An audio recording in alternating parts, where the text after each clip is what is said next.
you don't really want me to comment because I'm really angry. I want you folks to do something. I want every person in this room who considers himself or herself a member of the white race to stand. Right now. Right now. Every person in this room who considers himself or herself a member of the white race. Now, remain standing. Now, remain standing. Now, will every person in this room who considers himself or herself a member of the black race please stand?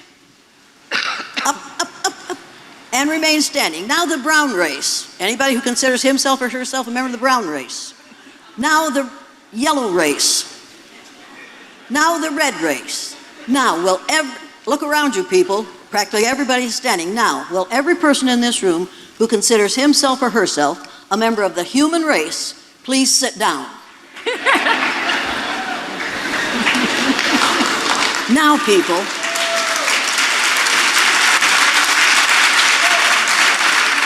you are all members of the same race, the human race, which started with black women between 300,000.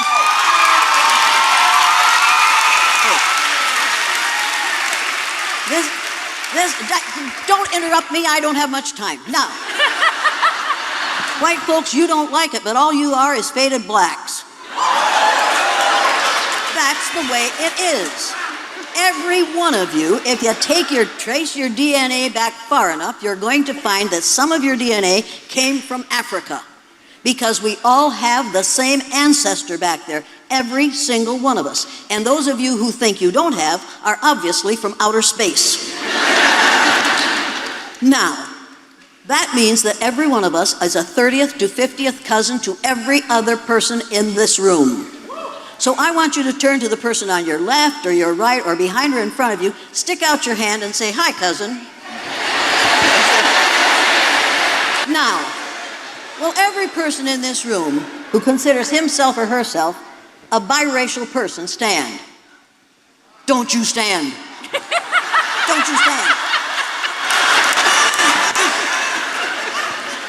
People, we have to get rid of the language of racism.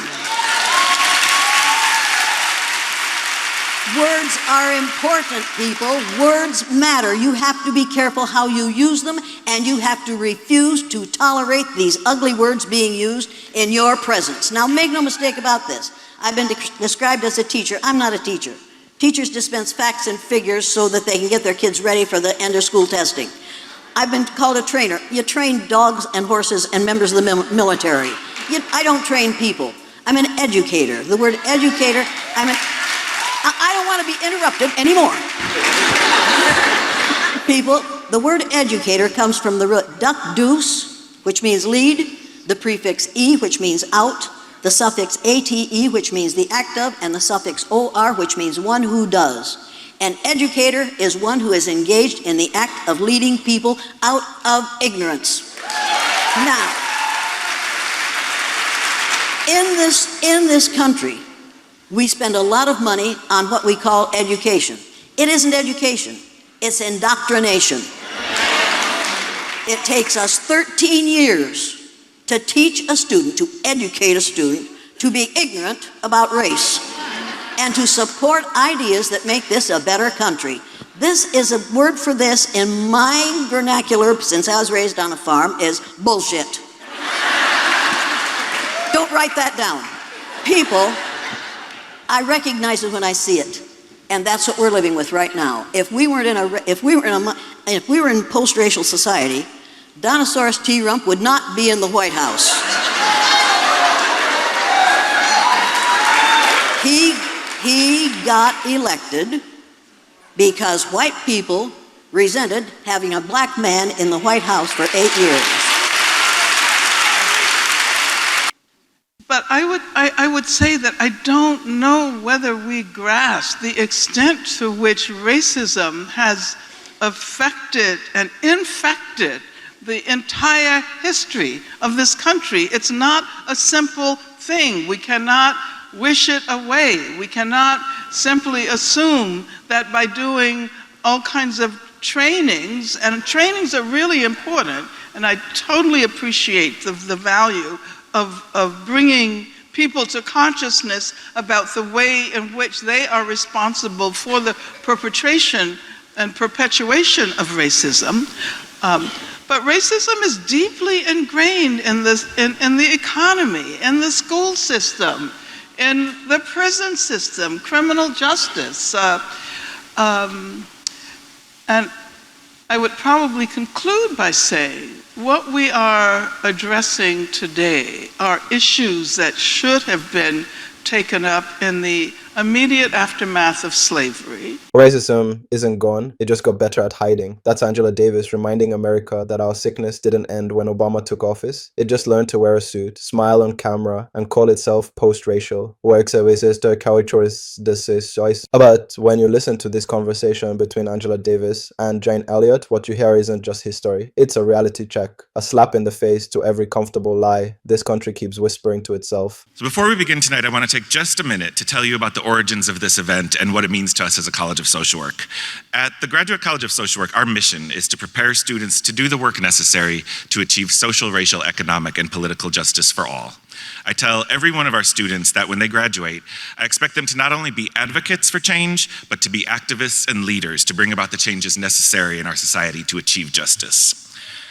And this event began because one of our students who took on that responsibility a couple years ago, shortly after my first year as dean, summer of 2016, one of our students, Miranda Harris, came to me because she was concerned about what was becoming an epidemic of police violence in the African American community, and she wanted to know what she could do about this and what we as a college could do to address this.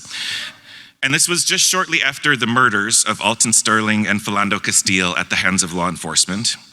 And we knew that this was something that we needed to talk about as a community of social workers, not just to educate our students about the issue, but to equip them with skills to identify solutions.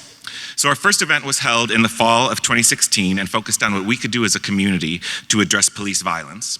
But we realized that we couldn't stop the conversation after just one event. We have to continue having conversations about these critical issues and look for ways that we can all be involved to bring about change, which leads us to tonight. I have to tell you how inspiring it was to see just 3 days after we announced tonight's event, tickets were completely sold out, and it reaffirmed the importance of this conversation. Thanks. For us, it really affirmed how important it was for us to continue to engage in these conversations, not just here in Houston tonight, but all over the country. The response has been overwhelming. We have a packed house in here tonight and even more joining us online via our live stream. So I encourage all of you to participate, share your thoughts, your comments, your ideas using the hashtag #SocialJusticeUH. And now I'd like to invite our students who once again provided the inspiration for tonight's conversation, Niolis Palomo and Shanquella Williams.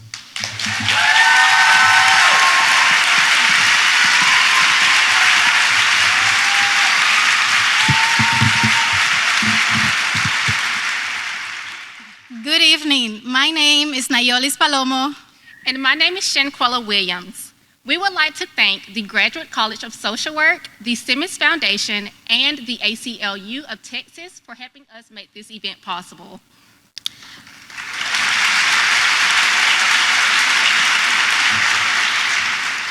Race and privilege are two social constructs rooted in the history of the United States that continue to make us feel uncomfortable.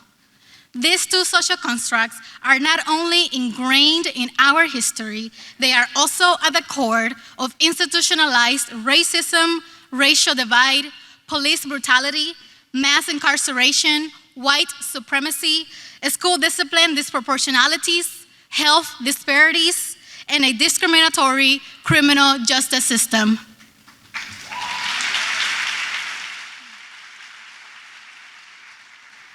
It is time to further our conversations about race and privilege before it continues to harm our brothers and sisters and deepens our segregated understandings of one humankind. As social workers, we strongly believe that in order to get to the root causes of systemic injustice, we must first fully comprehend all the systemic injustice that are happening in this country. We must first comprehend all the different challenges that marginalized and oppressed communities experience. It is our hope that this conversation will bring awareness on how to start a dialogue on race and privilege and move to actionable steps to create change in marginalized and oppressed communities. We all have a responsibility to be positive change agents in our respective fields.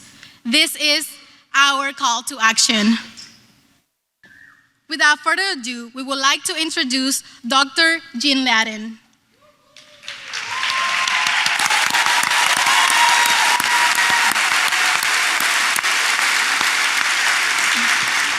Dr. Ladding served as a professor at the University of Houston Graduate College of Social Work for 37 years. Now, 4 years after teaching,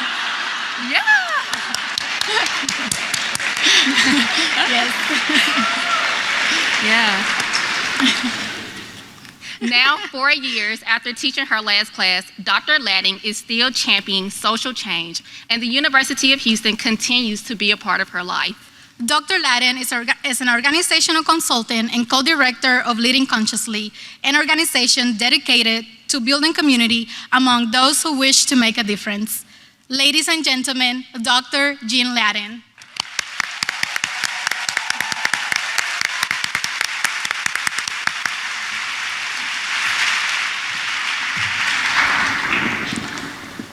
All right. Are we excited? Great. Okay, it is I've tried to think of the adjectives, excruciating pleasure, extreme pleasure. Let's try excruciating. It is my excruciating pleasure to introduce to you the two speakers today. Angela Davis is an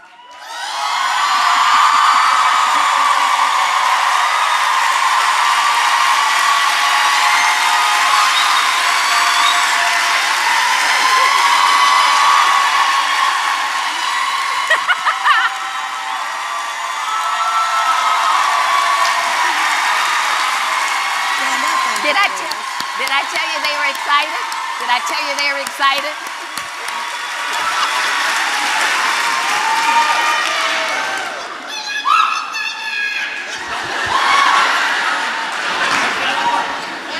Angela Davis is an activist, scholar, and writer who advocates for the oppressed. She is Professor Emeritus of History of Consciousness and Feminist Studies at the University of California at Santa Cruz, and a distinguished visiting professor in the Women and Gender Studies Department at Syracuse University. The author of 5 books, including the seminal Women, Race, and Class, she advocates for gender equity, prison reform, and alliances across color lines. Jane Elliott.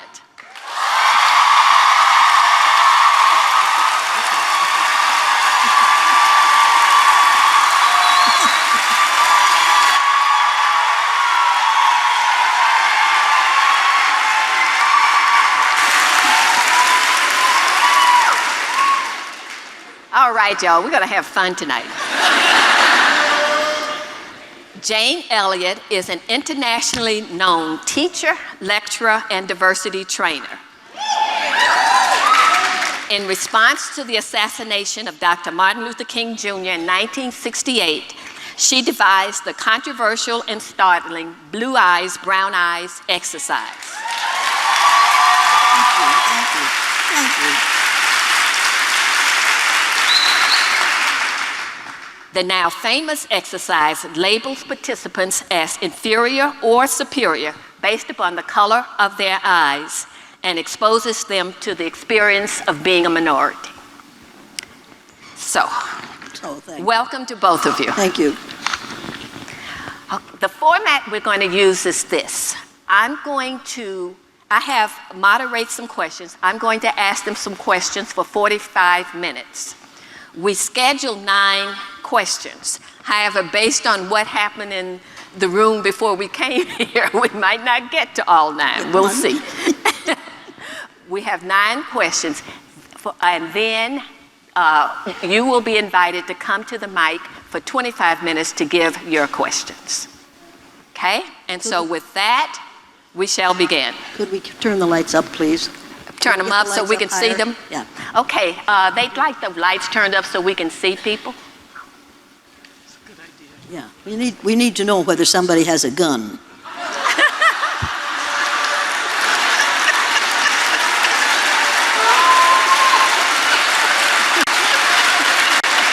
You think I'm kidding? I know this is Texas. I know, I'm in Texas, y'all.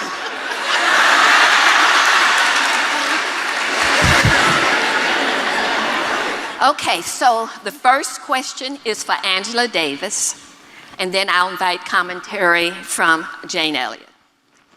Angela, on the web, you're quoted as saying, racism is a much more clandestine, much more hidden kind of phenomena, but at the same time, it's perhaps far more terrible than it's ever been.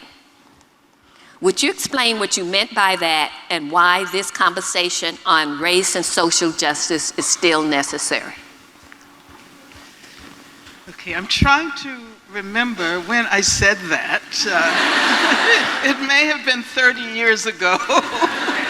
Do you believe it? First of all,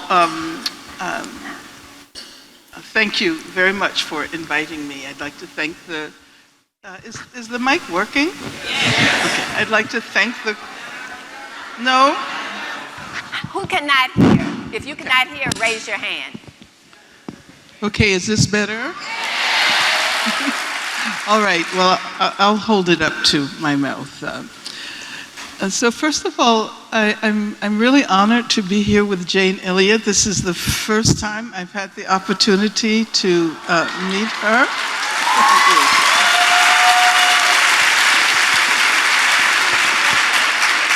And I'm very happy that the students initiated this series on social justice. So that question regarding a comment I probably made during the period when people were talking about a post-racial America. Do you remember that? Last week. It wasn't that long ago. And I was probably responding to those who were arguing that racism was something of the past, that with the so-called triumph of the civil rights movement, we had overcome racism. It may have been during the time Obama was in office, because there was the assumption that the election of one black man to the White House magically eradicated, all of the consequences of racism and settler colonialism for the last 500 years. And so the question as to whether I believe that it is hidden today, yes. There are manifestations of racism that are certainly overt, thanks to the person who occupies the highest rung of executive office in this country. But I would say that I don't know whether we grasp the extent to which racism has affected and infected the entire history of this country. It's not a simple thing. We cannot wish it away. We cannot simply assume that by doing all kinds of trainings, and trainings are really important, and I totally appreciate the value of bringing people to consciousness about the way in which they are responsible for the perpetration and perpetuation of racism. But racism is deeply ingrained in the economy, in the school system, in the prison system, criminal justice. And I would probably conclude by saying what we are addressing today are issues that should have been taken up in the immediate aftermath of slavery.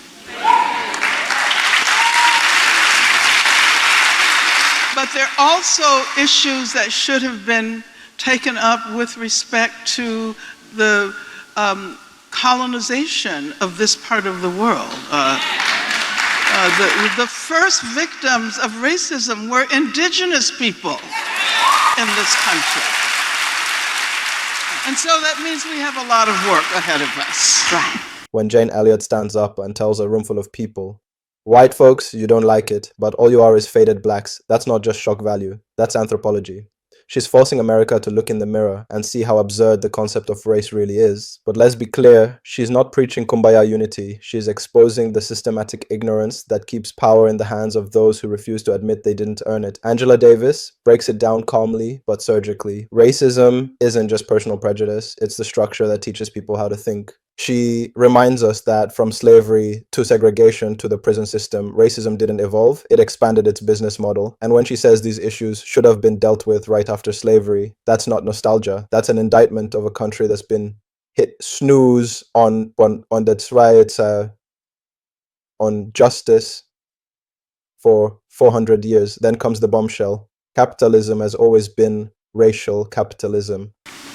Okay, Jane, you want to comment? You want me to comment? Yes, ma'am. Sure do. You don't really want me to comment because I'm really angry. I want you folks to do something. I want every white person, every person in this room who considers himself or herself a member of the white race to stand. Right now. Right now. Every person in this room who considers himself or herself a member of the white race. Now, remain standing. Now, remain standing. Now, will every person in this room who considers himself or herself a member of the black race please stand? Up, up, up, up. And remain standing. Now, the brown race. Anybody who considers himself or herself a member of the brown race. Now, the yellow race. Now, the red race. Now, look around you, people. Practically everybody is standing. Now, will every person in this room who considers himself or herself a member of the human race please sit down? Now, people,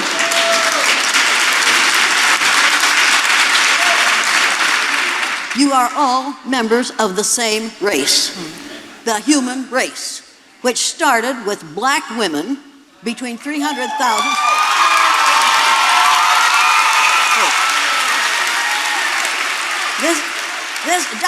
Don't interrupt me, I don't have much time. Now, white folks, you don't like it, but all you are is faded blacks. That's the way it is. Every one of you, if you trace your DNA back far enough, you're going to find that some of your DNA came from Africa, because we all have the same ancestor back there, every single one of us. And those of you who think you don't have are obviously from outer space. Now, that means that every one of us is a 30th to 50th cousin to every other person in this room. So I want you to turn to the person on your left or your right or behind or in front of you, stick out your hand and say, "Hi, cousin."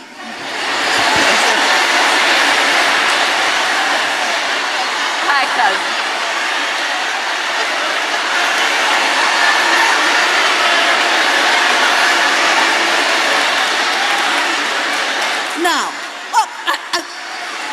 Now, will every person in this room who considers himself or herself a biracial person stand? Don't you stand. Don't you stand.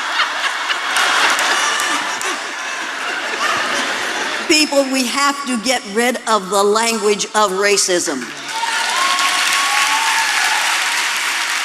Words are important, people. Words matter. You have to be careful how you use them, and you have to refuse to tolerate these ugly words being used in your presence. Now, make no mistake about this. I've been described as a teacher. I'm not a teacher. Teachers dispense facts and figures so that they can get their kids ready for the end of school testing. I've been called a trainer. You train dogs and horses and members of the military. I don't train people. I'm an educator. The word educator, I don't want to be interrupted anymore. People, the word educator comes from the root duck deuce, which means lead, the prefix e, which means out, the suffix ate, which means the act of, and the suffix or, which means one who does. An educator is one who is engaged in the act of leading people out of ignorance. Now,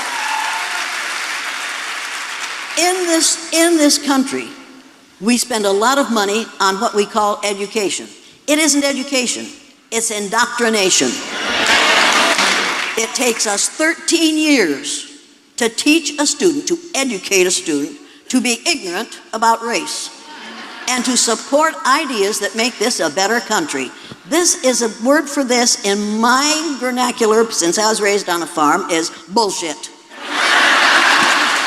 Don't write that down. People, I recognize it when I see it, and that's what we're living with right now. If we were in post-racial society, Donosaurus T. Rump would not be in the White House.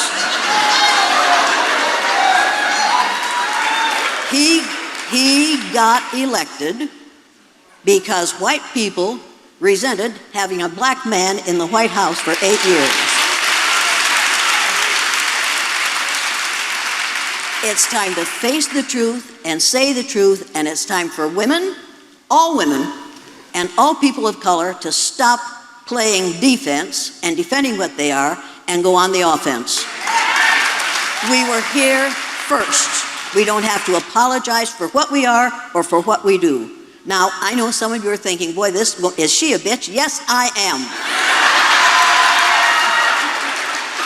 Now, how many of you women have been called the B word?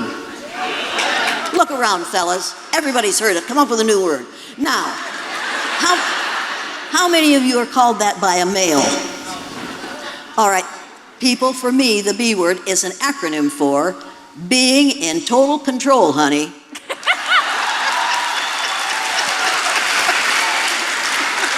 And when women are seen in control, the men around them call it the B word. You need to say, you're right, darling, I am. And then you need to whip out your little Lorena Bobbitt fruit knife.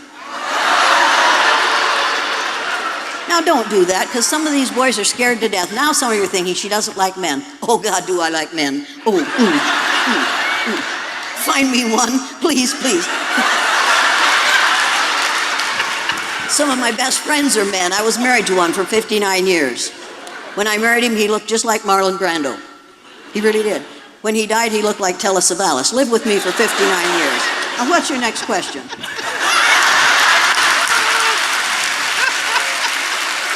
Sorry. Okay.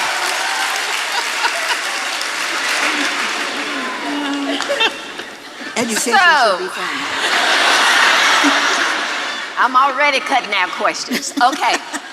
Let's talk about privilege. Angela, you want to talk about privilege? And this goes to you, Jane, first.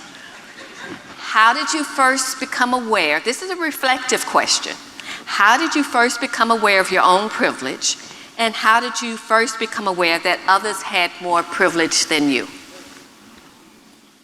And I'm going to ask the same of you also. Oh, you want me to go first? So you go first. I never thought of it as white privilege. I just thought if you do the right thing, people will do the right thing where you're concerned. And because I'm white, they did. And they were wrong. Because I've been doing the wrong thing for about 33 years, I did the wrong thing. I thought I was all right. And then I did the blue-eyed, brown-eyed exercise. And I watched a brilliant little blue-eyed white girl turn into a frightened, intimidated, unable to learn child in the space of 15 minutes because I accused her of not being smart enough because she had the wrong color eyes.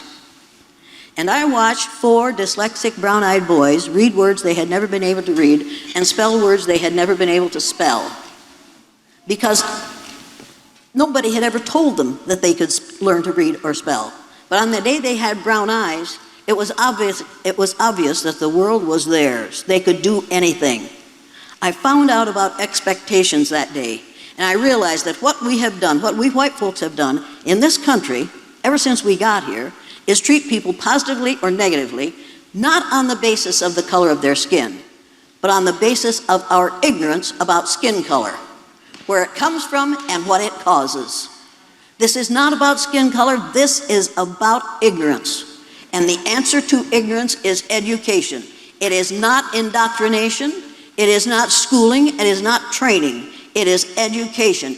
But you have to have teachers who know better if they're going to teach better. And teachers can only teach what they know. And unfortunately for all of us, We've all been led down the same ugly path of thinking that it's all right to claim privilege when what we should be claiming is ignorance. We've got the wrong word here, people. This problem is white ignorance, and white people are running the show. Now you're going to think she's a traitor to her race. I'm not a traitor to the human race, and that's the only race I see. Make no mistake about that.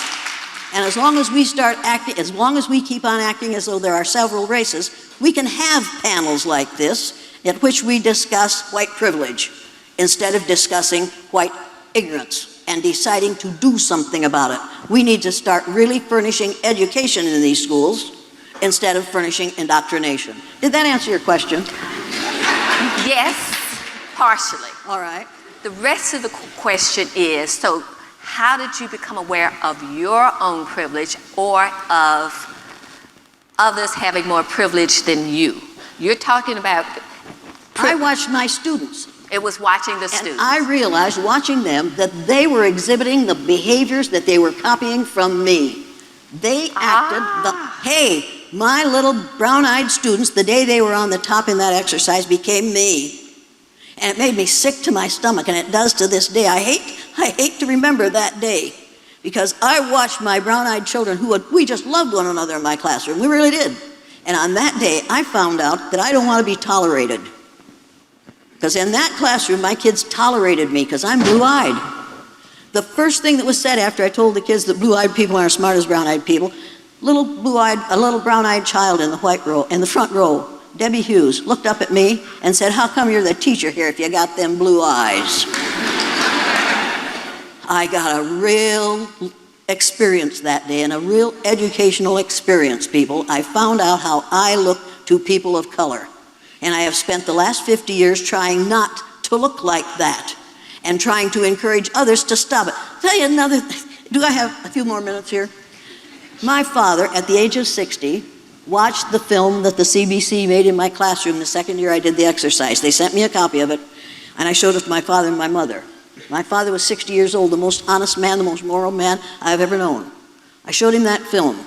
When it was over, he stood up, and in his bib overalls and his blue chambray shirt rolled up to the elbows, he reached in his back pocket, took out his red handkerchief, and with tears in his eyes, he blew his nose and said, "I wish somebody had taught me that when I was 9 years old." Beautiful.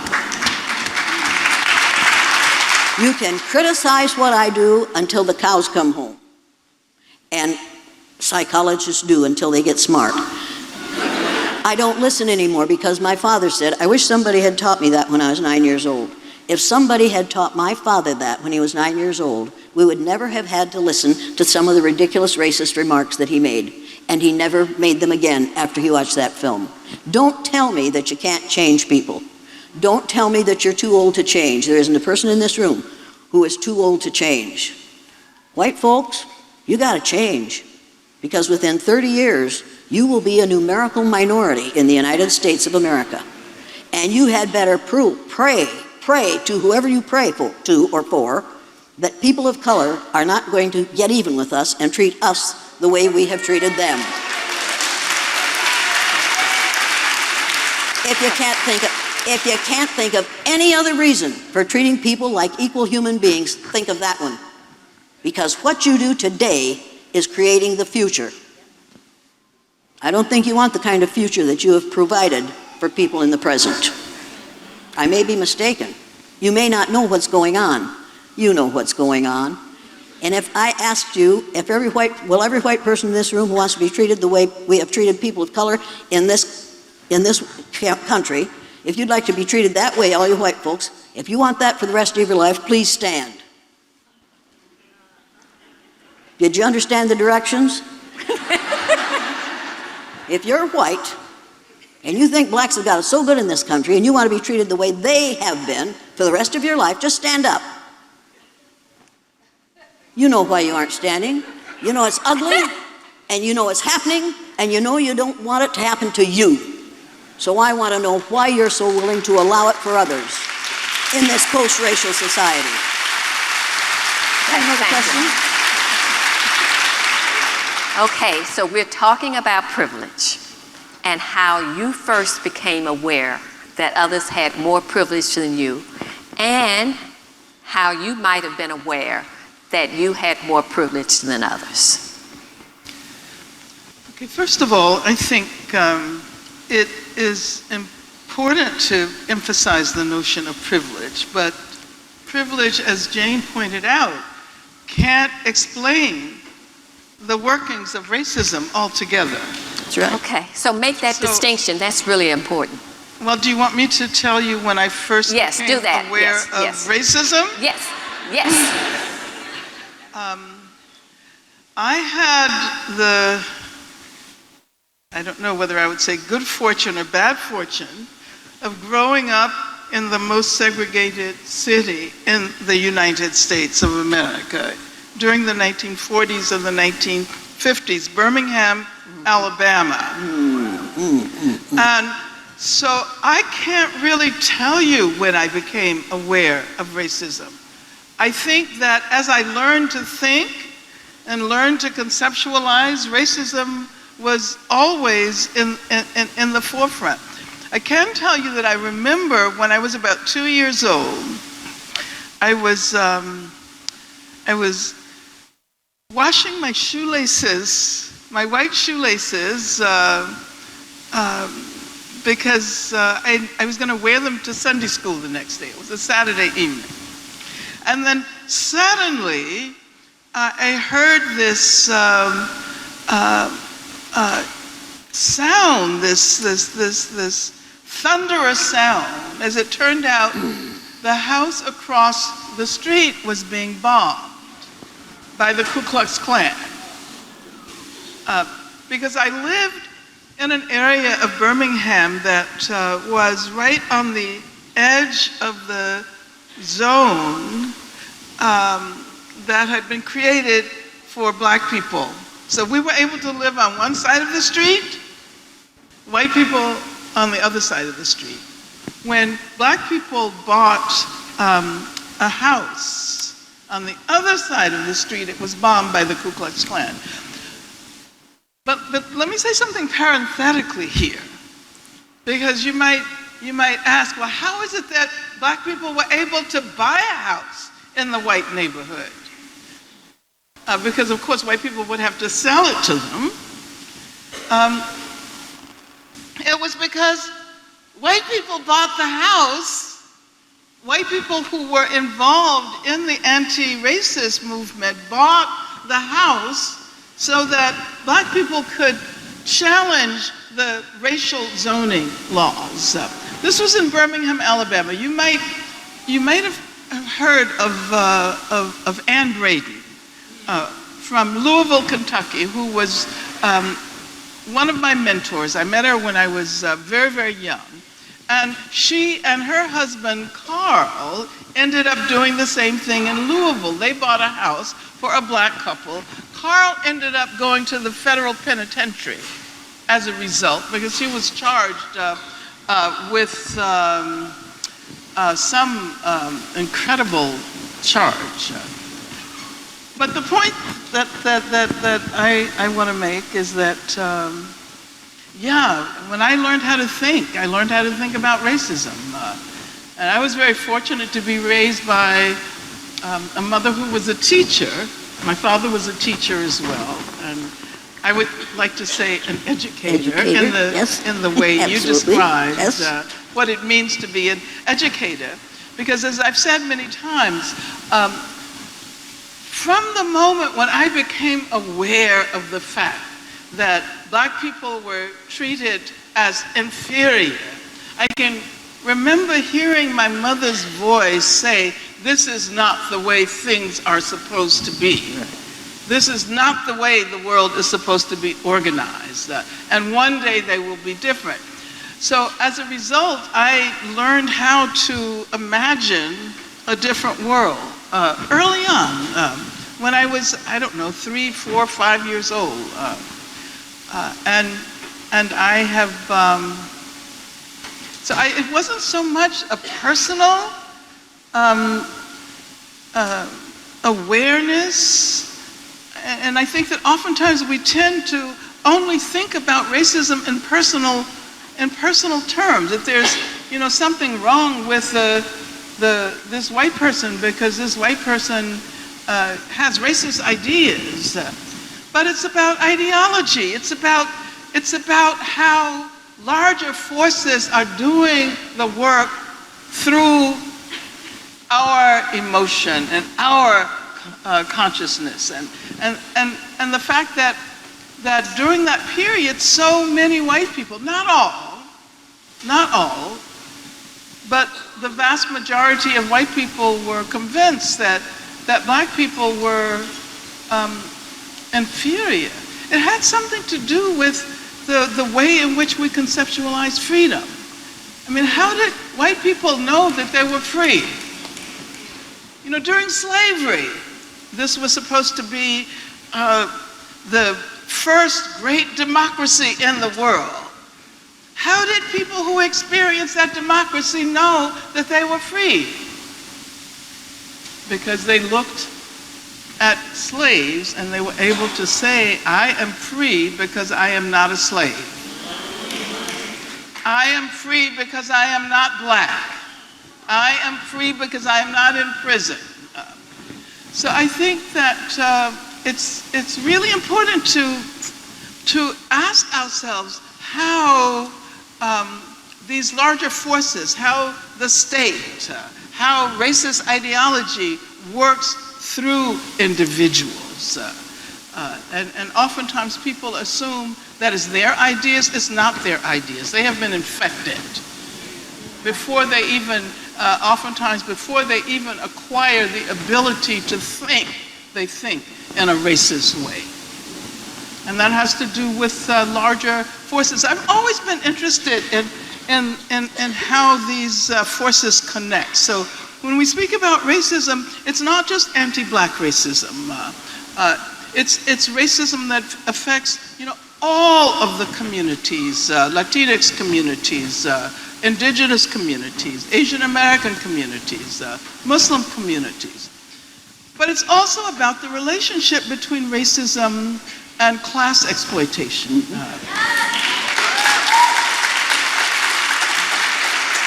And it's about the relationship between racism and misogyny, and racism and transphobia. So the term that we often use now, intersectional, which means to try to think these things together and ask, how they reinforce each other and how they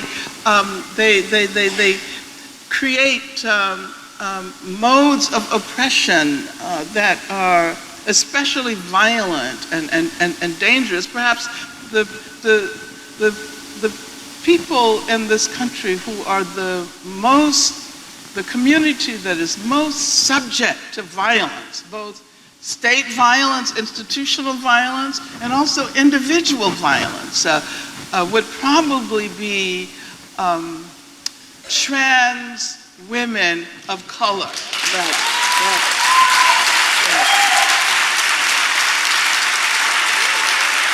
So I think, oftentimes when we're in institutions such as universities, we're taught to isolate and analyze.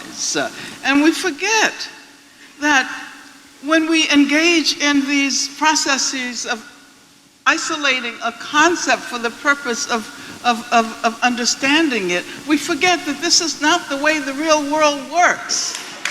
We assume that what's in our head constitutes social reality. But social reality is very messy.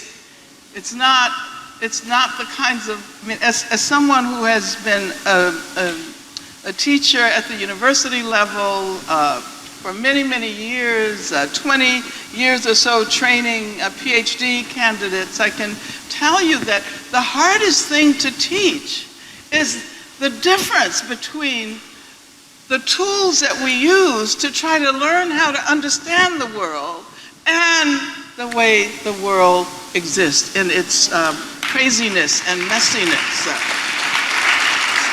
The social world always exceeds our ability to fully comprehend it. And I think that if we don't recognize that, we will never move in the direction of revolutionary change, which is what we need in this country right now and in this world. I'd like to ask the audience a question. May I? Oh, let me follow up with her, and then I'll come back to you. I'm doing this on behalf of the students who organized this event because the word privilege is something they specifically want you to address. You said you'd made a distinction between racism and privilege. How does privilege fit in to what you're talking about? Well, I mean, I think white privilege is an important concept. And in a sense, it comes from W.E.B. Du Bois and his notion of the wages of whiteness. The wages, the metaphorical wages that you are paid simply because you are white. Or someone like Cheryl Harris, who writes about whiteness as property. Whiteness as a kind of valuable property. Or Peggy McIntosh, who of course writes about privilege as being a kind of invisible knapsack that white people carry that has all kinds of codes and ways of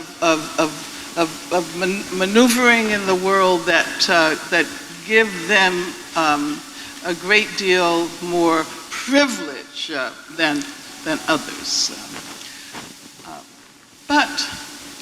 But privilege is also something that one can discover in communities of color. Yes. I mean, I think about what's his name in the White House now? I try really hard to forget his name.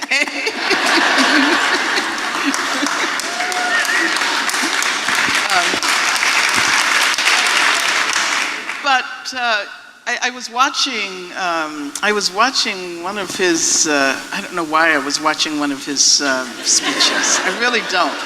But what struck me was that there is always a black person sitting right behind him.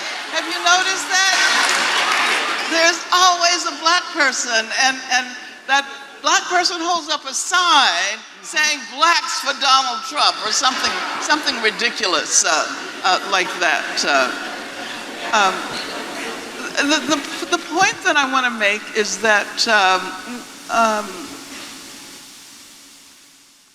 black people are also implicated in the way racism works. Yes. Particularly when one considers that now more than ever before, there are black people at the in the corporate world. I mean, the thing I didn't speak about was capitalism. And the origins of racism within capitalism, and the way capitalism has always been racial capitalism. When we speak about capitalism, we should say racial capitalism. And therefore, white workers who are clearly exploited and oppressed by the capitalist system should recognize that until we purge our planet of racism, there will be no way to move beyond this exploitative way of providing the things that people need, all over the world. And I'll say, why is it that production happens, economic production happens, not because we as human beings, and we are all one, as Jane pointed out, have needs, and we need to eat, and we need clothing, and we need chairs, and all of these things. But it happens in order to provide profit for a relatively small number of people in the world.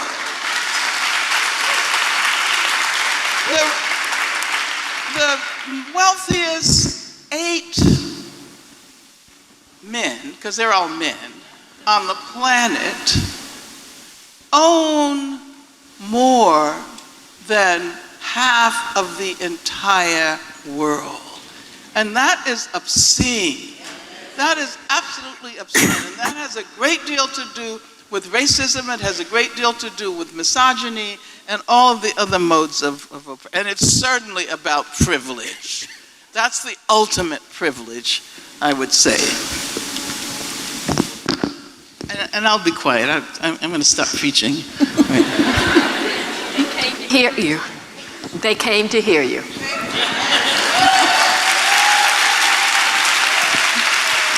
You wanted to say something. Today I asked a young woman how long she thinks this has been going on. This racism against blacks. How long do you think it's been going on? Forever? You're wrong. 500 years. Yeah.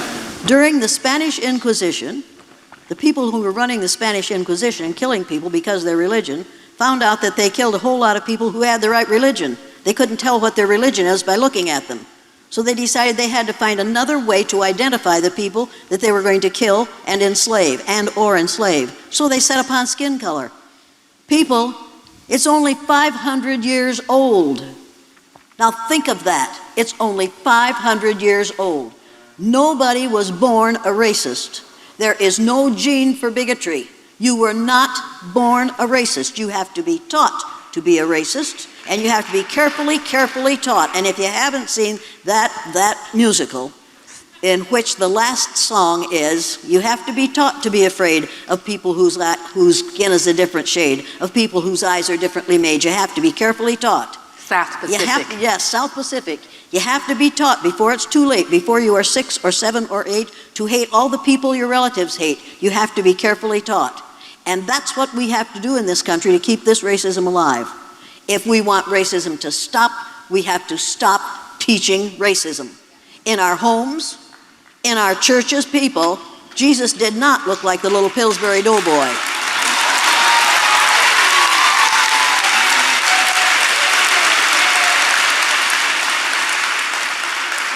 And God is not an old white man with a long gray beard that looks like Charlton Heston playing Moses. And Mary did not have pale skin, blonde hair, and blue eyes. Get over it. And do it now. You can make a difference if you choose to, you young people. How many of you have parents, mothers, who are really tired of sending Christmas cards? I'll tell you how to solve that problem. Go down to the store, buy a box of Christmas cards with the Holy Family picture on it. Take it home, color and write. When your mother sends those out this year, she'll never get another Christmas card from most of those people. People, we have to absolutely refuse to tolerate the intolerable. Elie Wiesel said, you must not tolerate the intolerable. And if it's intolerable for you, my cousins, then by the gods of war, it's intolerable for me, and I will not tolerate it. This has gone on long enough. This has gone on long enough. And we have gone along to get along long enough. We need to put a stop to it. And you can. Educators can. Educators can change this. If I can, you can. Get busy. But first, this is a question that fits right with what you're saying. How can we talk about race and privilege with openness and inclusiveness in a way that prevents people from shutting down? People can shut down or not, that's up to them. Okay.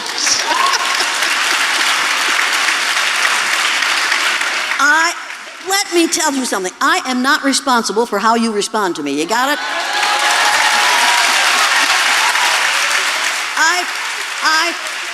I flat out don't care. If you learn something in here this evening from this woman who has forgotten more than I'll ever know about racism, and what little I know, if you decide to learn something in here tonight, you'll learn something. If you decide to be mad, you'll be mad. Go ahead, I don't care. That's your problem, not mine. I am not responsible for how you feel. I am responsible for what I say. I'm responsible for what I do. You're responsible for your response to it. Be responsible for your responses. I'm not responsible for it. Okay, I want to hear what Angela has to say to this. Well, I totally agree with Jane. Okay. How can I not? Accept that. But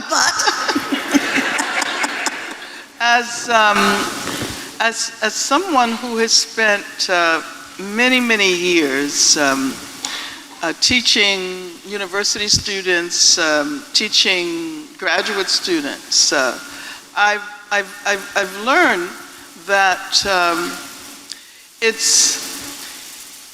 it makes no sense for me to simply tell my students what it is I think they ought to know. You know, they might learn enough to write a good paper, and then they'll move on, moving in another direction.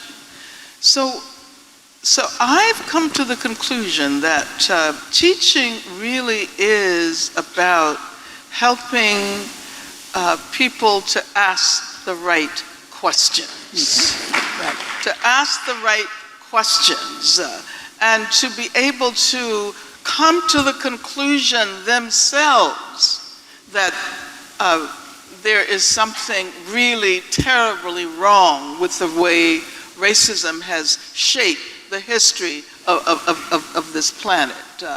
So I think education is about unleashing the imagination. What teachers, unfortunately, most often do is shut down the imagination and to prevent people from exploring the world in their own ways. And so I think that certainly there are many questions to be asked about race and racism, about the fact that race is a fictive concept. As Jane was pointing out, we're all members of the same human race. Race is a social construction. Race was produced by racism. But of course, this does not mean that it doesn't cause damage in the world, that it hasn't been the producer, the generator of the worst kind of violence one can imagine. But I think that what we try to do is to get people to come to that conclusion on their own. And not on their own as individuals. See, one of the reasons we have so many problems in this country and in this world, particularly during this neoliberal era, is because we have been encouraged to think of ourselves as individuals primarily and not members of a larger community. You know, so when we think about getting rid of racism, we think about changing individuals. It's not going to happen simply by changing individuals. The structures produce racism even when the individuals assume that they are anti-racist. You know, how is it that we ended up with a prison system with such a vast majority of people of color? You know, how is it that there are over 2 million people in the jails and prisons and immigrant detention facilities and jails in Indian country and military prison? How did that happen? If we don't, you know, ask the kinds of questions that will allow us to understand how racism shapes all of the important institutional structures in this society, and that simply changing people's minds is going to solve the problem. I mean, right now we're watching the trial of what is his name? Jason Van Dyke in Chicago. Laquan McDonald. You remember the killing of? I think the policeman's name is Jason Van Dyke. Is that right? Something like that. My husband would know. That's right. Okay, you checked it. You probably Googled it, huh? And no longer can we assume that simply by holding this individual police officer responsible for what was a horrendous murder, because we saw the tape, right? Where he shot him. How many times? 14, 15, 16 times? 16 times. 16.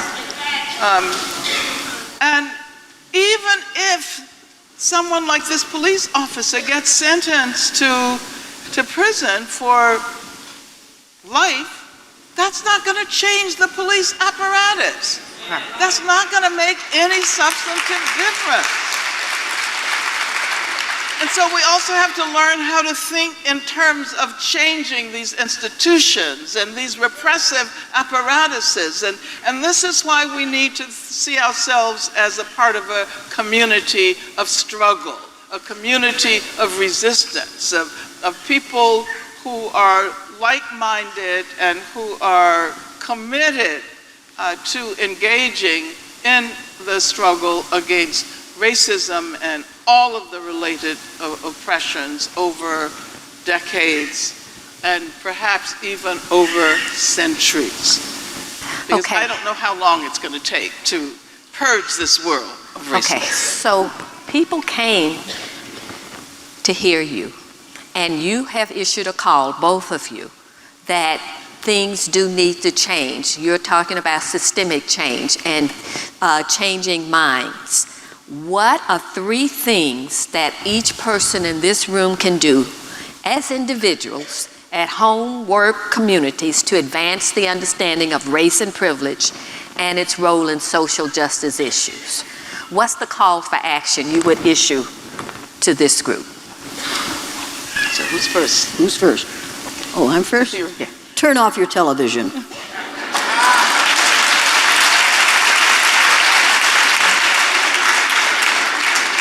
Pick up a book.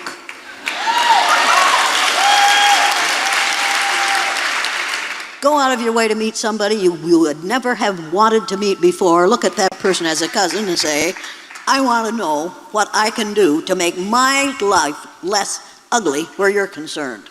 And never, white people, walk up to the nearest black person and say, what's it like to be black?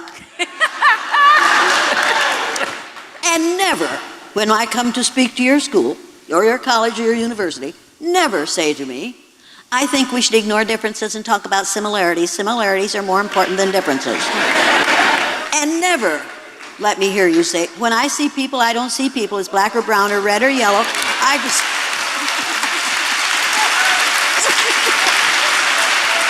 And how about this one from a teacher? I don't care whether you're black, brown, red, yellow, or green with purple polka dots, I'm going to treat you all alike. How many of you have heard that one out of a teacher? How many of you have ever seen people who are green with purple polka dots? Well, you see, when a teacher lumps all those people in with those who are green with purple polka dots, she's saying you're all like aliens from another planet. She never says white in there. She never says white, because it's all right to see white. How many of you have had a person stand up when you were speaking and say, I just look for the person's heart? People, the next time somebody says that to you, you need to say, if you can see my heart from where you are, you should go down to the local hospital and volunteer to be their X-ray machine. You see, this whole thing is ridiculous. To treat people positively or negatively on the basis of your ignorance about skin color is ridiculous. Now here's something else you can do. Go to my website. A teacher, a real educator, quite frankly, gave me a list of commitments to combat racism. Go to my website, janeelliott.com, take that list, download it, go through it, check yes, those that you have done, check no, those that you haven't done, circle one that you check no, and do it for a month. At the end of the month, take out the paper and make notes on it as to how your life has changed as a result of doing that one thing. There are 18 things on that paper. Then, read the list of typical statements that white folks make that think they aren't racist. Check those that you would be inclined to say that you have heard. Then read the clarifications of those statements, how they are being heard by the person to whom you're saying them. If you do that, that will change your white awareness. And our problem is white lack of awareness. Make no mistake about this. People of color know about racism. They recognize it when they hear it. And when you say to a person of color, I don't see you black, You ought to have your tongue cut out first. I can't examine your heads, but people, if what you're saying is being perceived as racist, say something else. Perception is everything. If what you are saying is being perceived as racist, change your language. You can do that. If you choose to. You better choose to. But you better choose to. There are 18 things on that list of commitments to combat racism. I challenge you to do 3 of them in the next 3 months. It'll change people's attitude toward you and your awareness of the world. Wow. Yes. Angela, call to action. What could they do concretely? Well, I am a person who has always believed in the power of unity and united struggle. So I would say find some kind of organization, whether it's a cultural organization, a political organization, figure out a way to become a part of a larger community, a community that is larger than your own individual self. But there's some things that individuals can do. And since you asked for 3, that's the first one, join an organization. The second one is, and this holds true for white people as well as for people of color. Whenever you hear a racist comment being offered, call them on it, right there, wherever you are. That's right. Don't let it pass. And I would also like to say that it's especially important for us to recognize the differences among different communities of color and to become aware of those struggles. For example, what can Black people do to support the struggle to defend the immigrant rights movement? Why it is absolutely racist to assume that citizenship is equivalent to documents. That you can determine a person's commitment based on a piece of paper that they have or don't have. And especially now during this period, we all have to stand up in support of undocumented immigrants.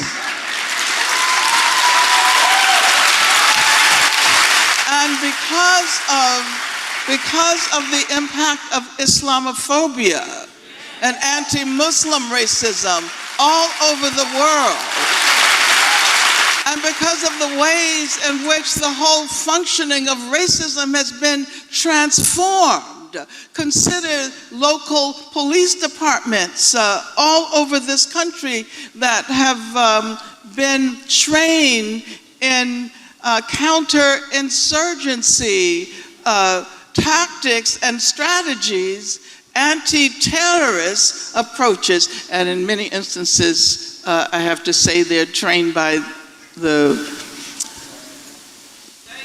state of Israel and the Israeli army. And recognize that because of the fact that the U.S. is responsible for the continuation of the occupation of Israel, our struggle against racism here in the United States is contingent on our ability to support our Palestinian sisters and brothers. After all, Palestinian activists on the ground in Palestine were the very first to offer solidarity for those who were demonstrating at Ferguson. They were the very first. Okay, one other point. I know because I have to urge us to think about the way in which racism gets reproduced through sexism and misogyny, and vice versa.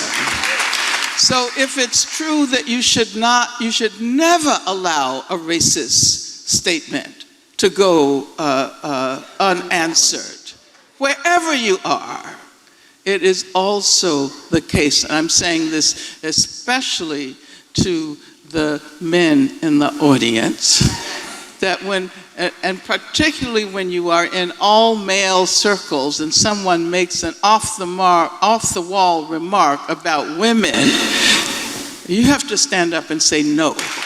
You have to say, no longer will this be permitted.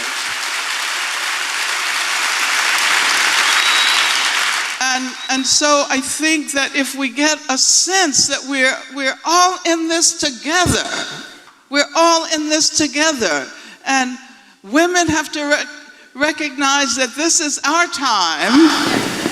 Black women are in the leadership of movements all over the world. And I'm thinking about someone like Marielle Franco, who was assassinated in Brazil because of her work. And you know, we say that when women rise up, when black women finally stand up, the whole world stands with them.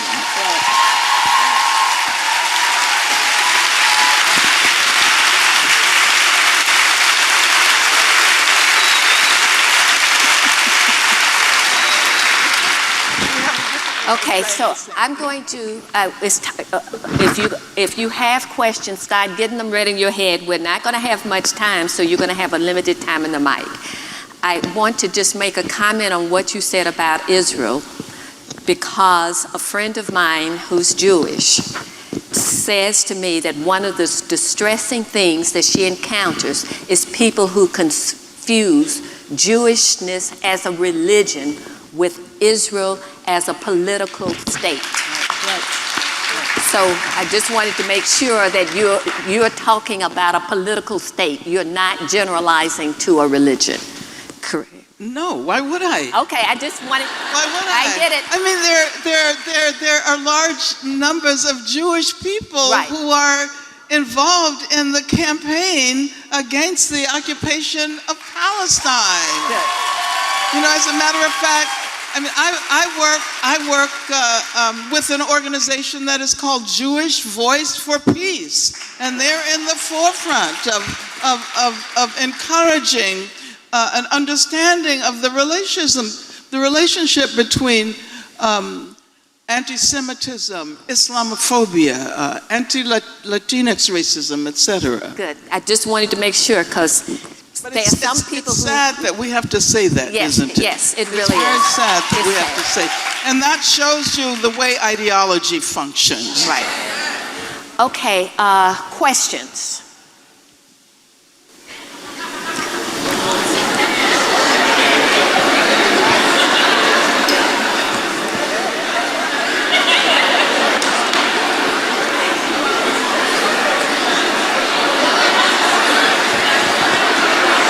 Okay.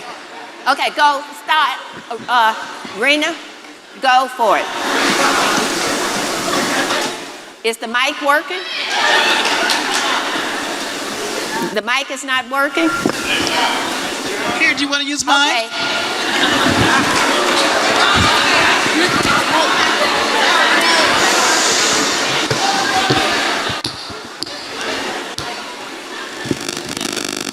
Where's Connie?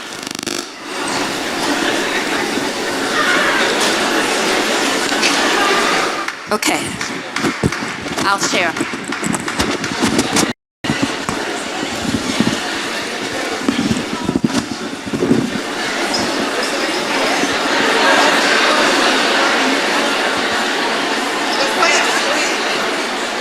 We can share this.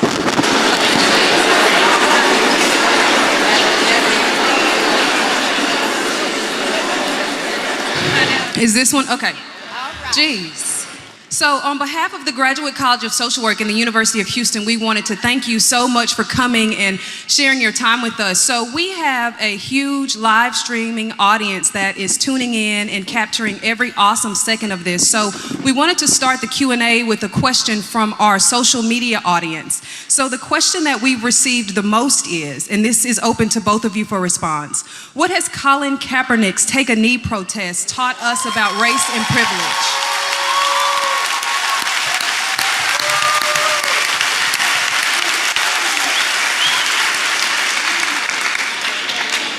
Oh, I sure do. Thank you very much for that. The Star Spangled Banner is one of the most racist songs ever written. Number one. Number two, the last line of the Star Spangled Banner says, "O say shall that Star Spangled Banner yet wave, o'er the land of the free and the home of the brave." Now make no mistake about this. On this stage, because of the situation in this country, I represent the land of the free. And so do the people in the stands at those football games. Those black players on the field represent the home of the brave. And she represents the home of the brave. I can say the things I say, and I've been saying them for 50 years because I'm white and I can get away with it. And I've been threatened with death, and they had to take me out of Uniontown, Pennsylvania at midnight because the teachers called the superintendent and said, "If you don't get that bitch out of town, we're going to shoot her." So they got me out of town because they didn't want me shot in Uniontown. They didn't care if I was shot in Harrisburg, but they didn't want me shot in Uniontown. People, we live in the land of the free and the home of the brave. 3 months ago, I was at the University of Indiana, and they said, "We think we should forget about differences and talk about similarities." So I had a tall white male stand on my left and a tall black female stand on my right on the stage. And I said, "Now, do you folks see any differences here?" And of course, the first thing they said was height. And I thought, "You fools, you just failed the test." I knew what they would say because I've done it so often. So I said to this tall white male, "Is your height important to you?" He said, "Well," I said, "Yeah, blah, blah. Did you earn it?" "No." "Is it a physical characteristic over which you have no control?" "Yes." "Does it give you power?" "Yes." Asked the black female the same thing. She said, "Well, but there are other issues to deal with." I said, "We're going to deal with them." So then we dealt with sex. They said sex. I asked this white man if sex was important to him. I turned him into a man of color immediately. He turned brick red. So then I had to stop him and say, "Is the fact that you're male important to you?" "Yes." "Does it give you power?" "Yes." So he has power as a white male. He has power, a tall male. So then they said age. And then finally somebody said color. And I said, "Thank you very much. In 50 years of asking these questions, you are the first group in which somebody has said color. Now, are you talking about skin color or hair color?" This woman said skin color. So I said to this tall white male, "Is your skin color important to you?" And this is an administrator at a college, in a university. He said, "I never have to think about it." Think about that. I never have to think about it. I was just furious. And I said, "Did you earn it?" "No." "Is it a physical characteristic over which you have no control?" "Yes." "Does your skin color give you power?" "Yes." I said, "Are you pretty free to do and say and be and go wherever you choose as long as you stay within the confines of the law?" He said, "Yes, I'm free and I'm not afraid of anything." I turned to this tall, black, beautiful woman and I said to her, "He's a totally free man. Sometimes does it take courage for you to get out of bed in the morning?" And she paused for a long moment, and then she said, "I'm going to say something I've never said in public out loud before because I've been ashamed to." I said, "And that is," she said, "I have 2 children. They're both daughters. Both times when I was pregnant, I prayed that I wouldn't have a son because I didn't want to think of what he'd have to go through, and I didn't want to think about what I'd have to go through when I lost him." I looked up at that black woman, and there was one tear slowly coursing its way down that left cheek of that beautiful black woman. This tall white man beside me was going, and I thought ugly things. I said to that group, "What the hell have we done? How long will you continue to educate in ways that make this woman hope she doesn't have sons because of what this society might do to them?" I'll never forget that moment. That was probably, if we had had a tape of that, we could change the world. White women, you don't want to be thought of the way we were thinking of you at that moment. White women want to have sons to carry on the family name. We live in the land of the free and the home of the brave. The white man on that stage was in the land of the free.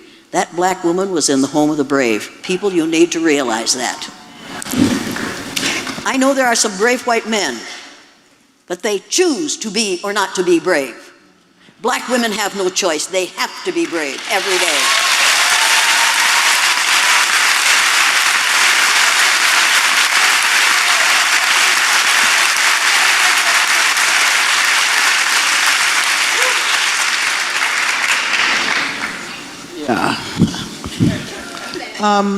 I really love Colin Kaepernick.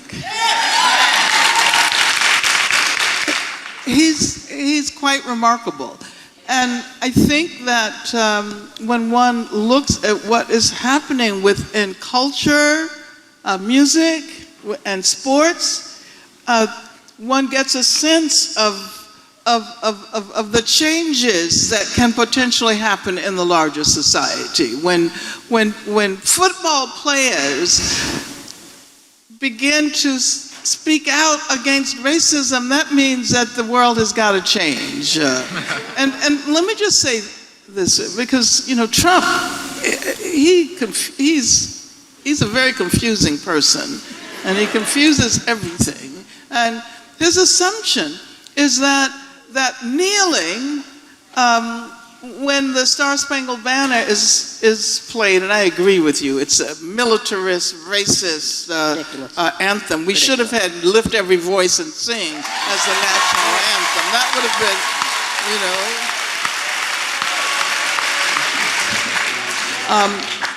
but Colin did not want to give the impression that he was speaking out against the country, but rather that he was protesting the racist violence of police departments and the fact that young black people were being killed.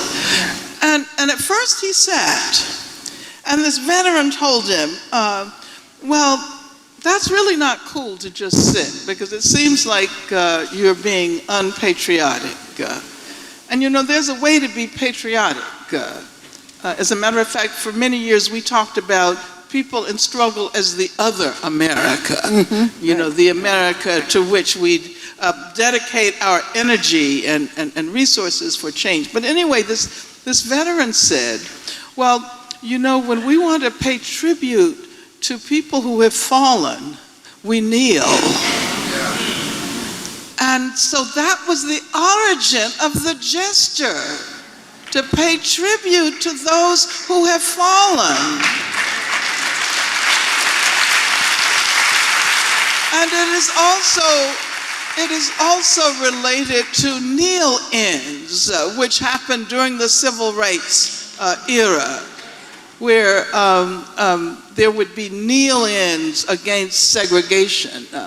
So I am so happy that Colin Kaepernick continued to speak out, and people like Michael Bennett. I don't know if you're familiar with Michael Bennett, who just recently got traded by the Seahawks. He's in Philadelphia. Where is he? Football fan, so he's in Philadelphia, right? Well, Michael Bennett has written an amazing book called Things That Make White People Uncomfortable. So I would suggest that you look at that. But when sports and culture begin to reveal the signs of resistance, that means that something is really going on in this country. Okay, where is Connie? Would somebody get, Allie, would you find Connie? Okay, next question. Yes, hi. My name is Sam Oser. I'm a local independent journalist in Houston. Houston came close to having a democratic system replaced, completely removed and replaced with appointed managers. There are 2 bills in Texas that are pro-charter, pro-privatization of public schools. Thank you. And they almost removed a democratic system here in Houston. Activists, including Black Lives Matter, Houston Rising, Houston Democratic Socialists, They urged Houston elected officials and board trustees to sue the Texas Education Agency, who is pro-charter, and they haven't. What is your take on this? What words of advice would you give to elected officials who are in this room, mind you?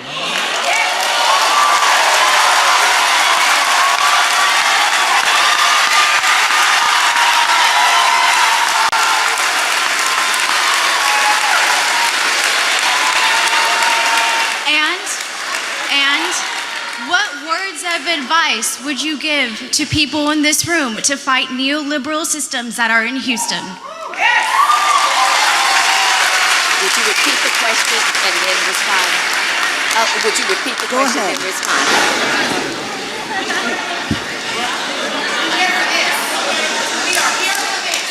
Okay, all right. There are some elected officials in the House, I understand. Yes. And let me say that electoral politics are problematic. Our two-party system is really messed up because it shuts out so many people and so many ideas. But let me set that aside and point out the importance of local politics, especially at a time when we are witnessing the effort to turn the country back to the period when white was really right. It's a make America great again, make America white again. That's what it's all about. And as you were pointing out, privatization is a major threat. It's the production of global capitalism, privatization of education, privatization of punishment. As a matter of fact, what's interesting is that before Trump was elected, Obama had, and I have a lot of critiques of Obama as well, but don't we wish we had him now. But Obama had announced the intent to end all federal contracts with private prisons. And as a matter of fact, their stocks were beginning to decline. All of the private prison companies, Corrections Corporation of America, Core Civic, GEO, and because prison privatization considers the most profitable dimension to be the incarceration of undocumented immigrants, and Trump announced the intent, well, we don't even have to talk about the way in which he used the issue of undocumented immigrants to ideologically confuse the electorate, and that's basically why he was elected. So I think that it's the responsibility of local officials to speak out against that, and to recognize that there is no future for this planet if we assent to the kind of privatization that has run amok. It's a juggernaut of privatization all over the world. It's about increasing the wealth of the planet in ever decreasing numbers of hands. And if local public officials can't stand up against that, then we have to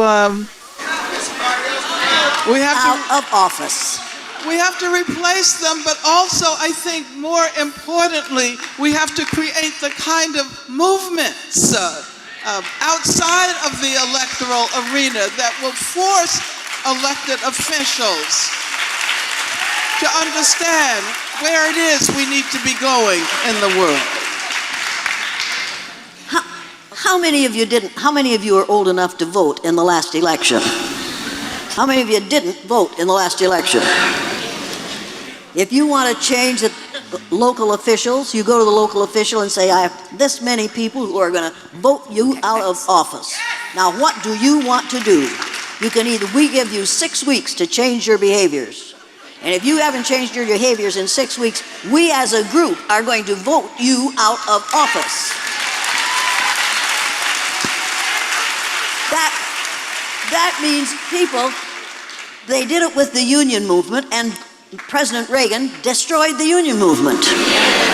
You need to get together and go to these people and say, here are the things that are wrong. Write them or go. Are you afraid of them? Yes, you are, and you should be, because they can vote you out of life. And you know it, and so do I. Join groups that are determined to change the situation. Don't tell me that one person can't make a difference. That woman is only one person, and she has made a difference all over the world.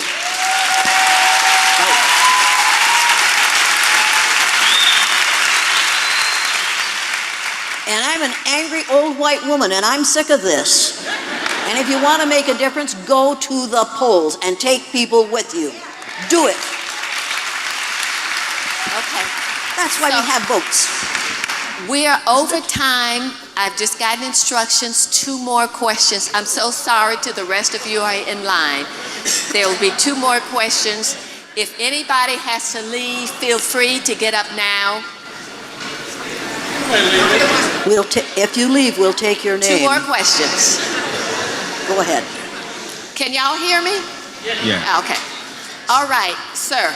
So before I ask my question, I definitely want to shout out 2 student groups on campus that are definitely trying to make a difference for undocumented students. If you're trying to ally for undocumented immigrants, there's the Youth Empowerment Alliance at UH. Find them on Facebook. And then there's also the Students for Justice in Palestine here at UH. So definitely like them on Facebook and go to their events. Okay, you could go a little slower and speak up a little bit. Yeah, I'll just go on my question because I don't want to take too much time. But I have a question about erasure and forgetting. I've been seeing it 2 times. So one on the news with John McCain. I respect life, but I don't respect lies. So. And then I've seen it a second time here in one of my own social work classes where I'm showing a film about the history of nonprofits, but they don't include anything about the Black Panthers, right?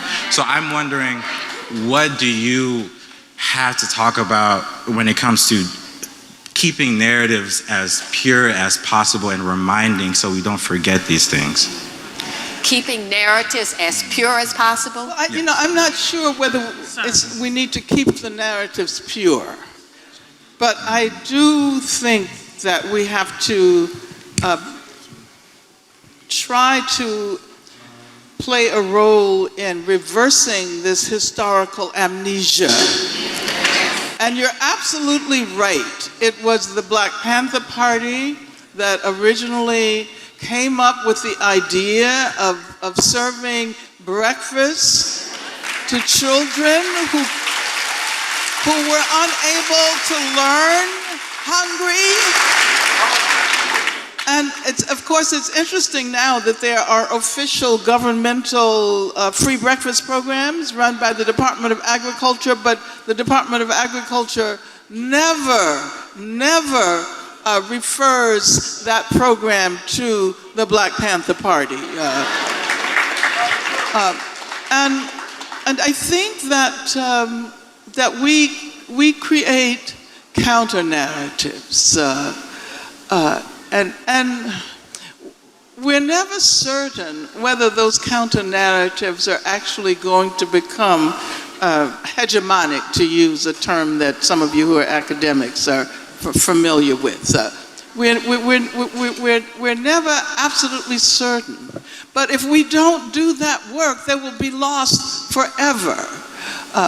And the fact that finally now Rosa Parks is recognized not as a tired old woman, and she pointed out that she wasn't even old when she refused to, and she definitely wasn't tired, but that she was an organizer, she was a leader, she had done work She had done anti-rape investigations. She had done investigations of white supremacist groups for gang raping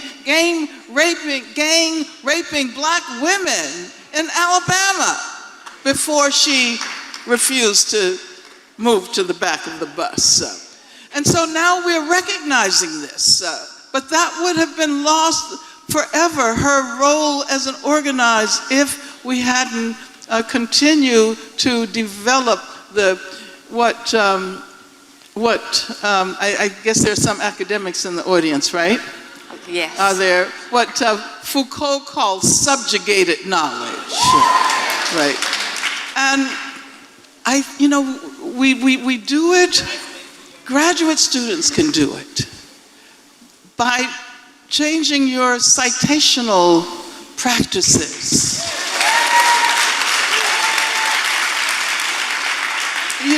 You assume that in order to footnote something, it has to have already made its way into academic discourse. But as a matter of fact, many of these ideas have other origins. Knowledge, this isn't the only venue for the production of knowledge. Knowledge is produced in movements. It's produced in the trade union movement. It's produced in prisons. That's right. And I've tried to teach my graduate students to develop more imaginative ways of citing and recognizing that something that happened at an activist conference can be cited as a legitimate form of the production of knowledge. And I'll just, I'll say finally, I do a lot of work in prison studies. We haven't really had the opportunity to talk a great deal about prisons this evening.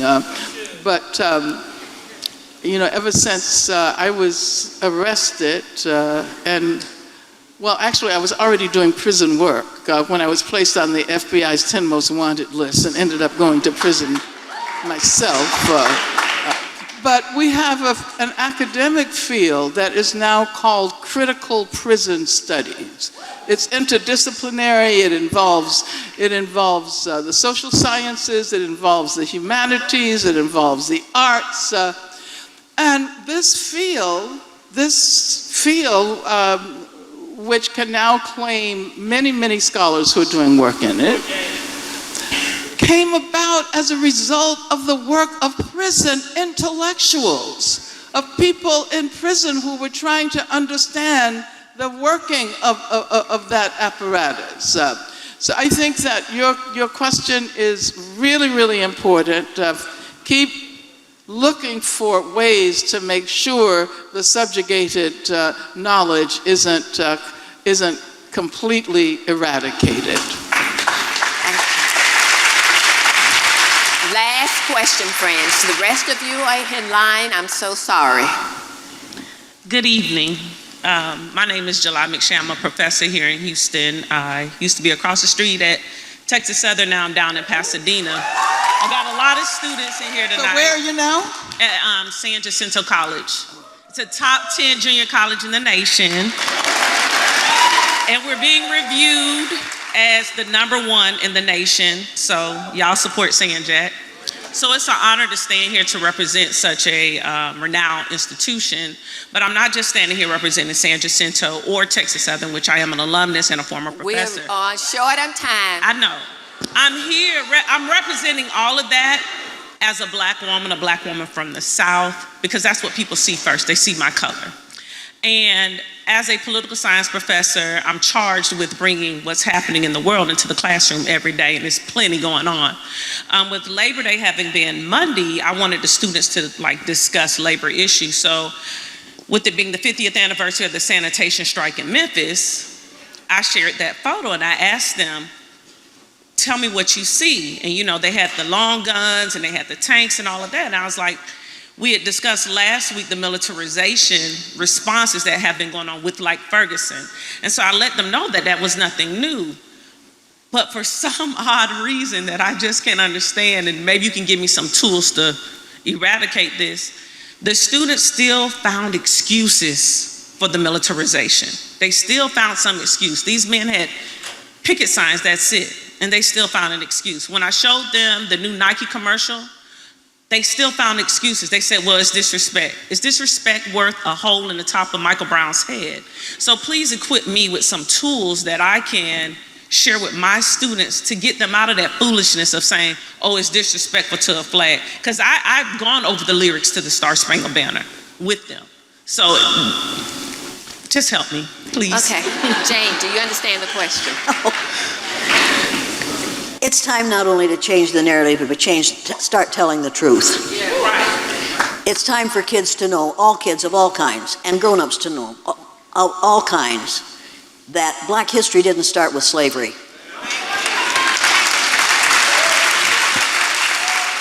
If you haven't introduced your students to Anthony Browder's Nile Valley Contributions to Civilization, you haven't done your students a fair job. If you haven't introduced your students to the book Stop Falling for the Okie Doke, you haven't done your students a fair job. It's time for these kids to hear from Robert Wald Sussman's book, which is The Myth of Race, that this whole thing is a myth, and it's time to stop believing the myth, and it's time to stop teaching the myth, and it's time to realize that blacks were doing cataract surgery with metal instruments before there were hospitals in Europe. It's time to realize that blacks were intelligent, creative, adventurous, curious, brilliant people before you white folks evolved. It's time to start teaching the truth. If we don't start teaching the truth pretty soon, people, we're in really big trouble. It's time to start teaching the truth. Now, white people aren't going to be happy with those truths, but eventually they'll be better off. Eventually they will realize that they have been myth-read for the last 400 years. It's time to give up the myth. It's time to tell the truth in history. People, what were the names of Columbus's 3 ships?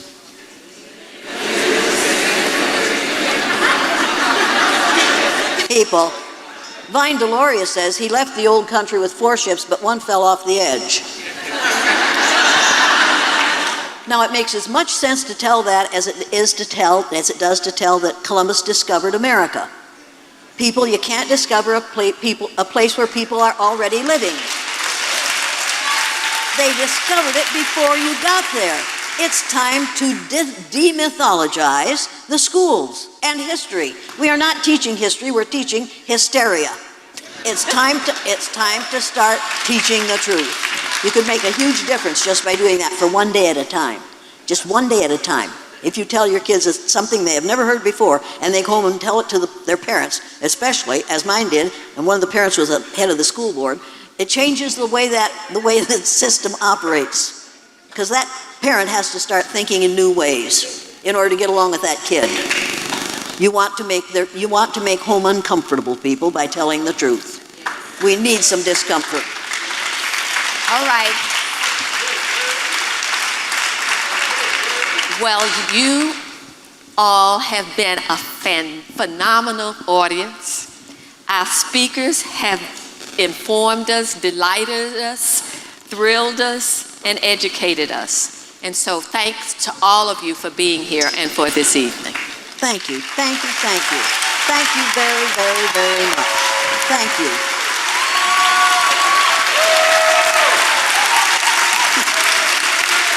Thank you. Thank you. So I can't. Are we done? Okay, the dean. Okay, then I'm going to sit down with these.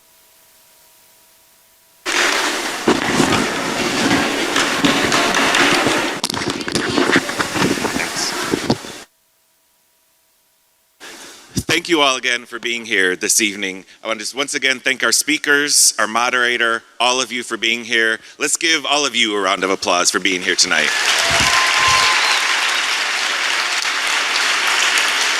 I also want to thank our sponsors, the Simmons Foundation and ACLU of Texas, for their support.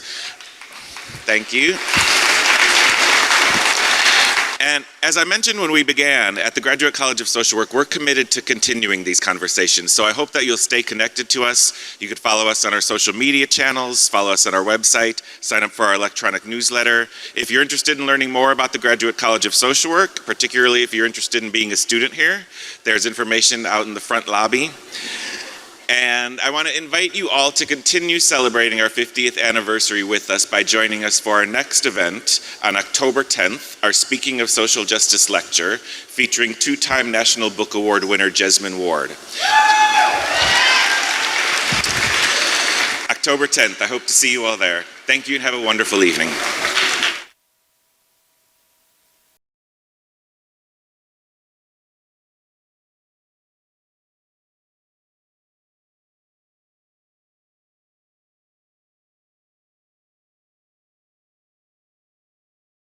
Racism, class, misogyny.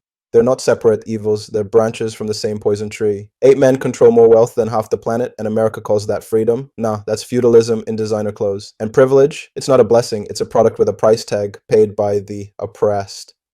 When they ask what to do, Jane Elliott doesn't say post online. She says, turn off your TV, read a book, and call out racism when you see it. Angela Davis adds, join something bigger than yourself. That's the difference between being woke and being useful. Wokeness is knowing, usefulness is doing. So here's my takeaway. Family, if racism is America's virus, privilege is the carrier. And until we stop teaching racism in our homes, our churches, and our schools, we'll keep producing the same infection in every generation. This isn't just about tolerance, it's about transformation. Because, like Jane said, you weren't born racist, you were taught. And as Angela showed us, if it was taught, it can be unlearned.